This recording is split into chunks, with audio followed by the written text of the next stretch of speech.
مرد کا امتحان عورت سے اور عورت کا امتحان پیسے سے ہوتا ہے۔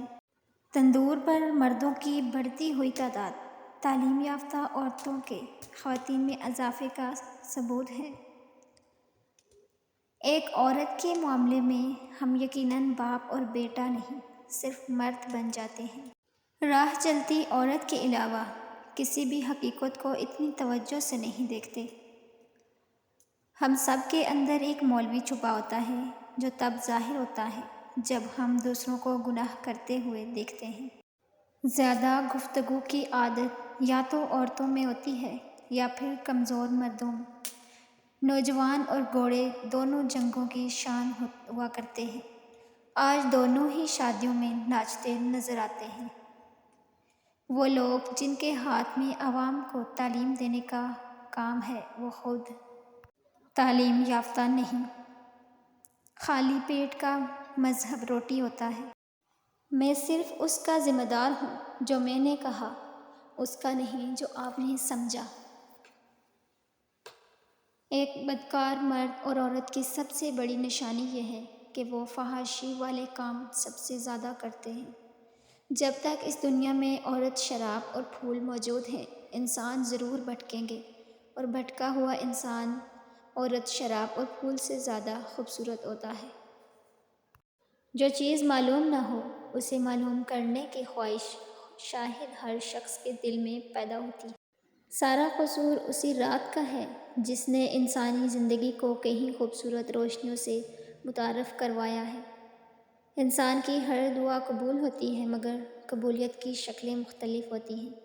بالکل وہی چیز عطا کر دی جاتی ہے جو اس نے مانگی تھی، کبھی اس سے بہتر چیز عطا کر دی جاتی ہے، کبھی دعا کی برکت سے کسی مصیبت کو ٹال دیا جاتا ہے، یا کبھی دعا کو آخرت کا ذخیرہ بنا دیا جاتا ہے۔ جیسے ہی توبہ قبول ہو جائے تو یاد گناہ بھی ختم ہو جاتی ہے، بالکل ویسے ہی جب اللہ کو تمہارا صبر کرنا پسند آ جائے تو وہ ہر اس یاد کو تمہارے دل سے نکال دیتا ہے جو تمہیں بے چین رکھتی ہے۔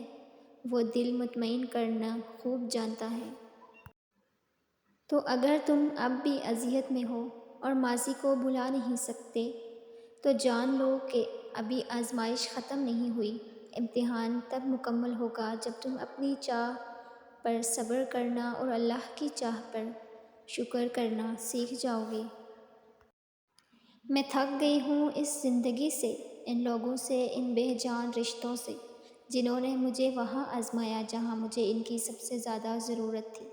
میرے مان، بھروسے اور امید کو یوں توڑا گیا جیسے میں کوئی بے جان شے ہوں۔ پتہ ہے یہ سب کتنی تکلیف دیتا ہے۔ یوں لگتا ہے زندگی کو موت آ گئی ہو مگر پھر بھی سانس چل رہی ہو۔ وفادار مرد کبھی بھی عورت کو ملنے کا نہیں کہے گا، چاہے وہ پبلک پلیس پر ہی ہو، اور ان لفظوں میں بات مکمل کر دے گا کہ مجھے آپ کی عزت زیادہ عزیز ہے۔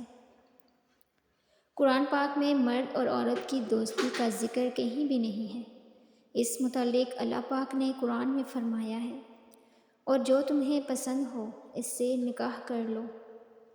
بہترین ہمسفر کی سب سے بڑی خاصیت یہ ہے کہ وہ اپنے آپ سے اختلاف، ناراضگی کے باوجود بھی آپ کا خیال رکھنا اور فکر کرنا نہیں چھوڑے گا۔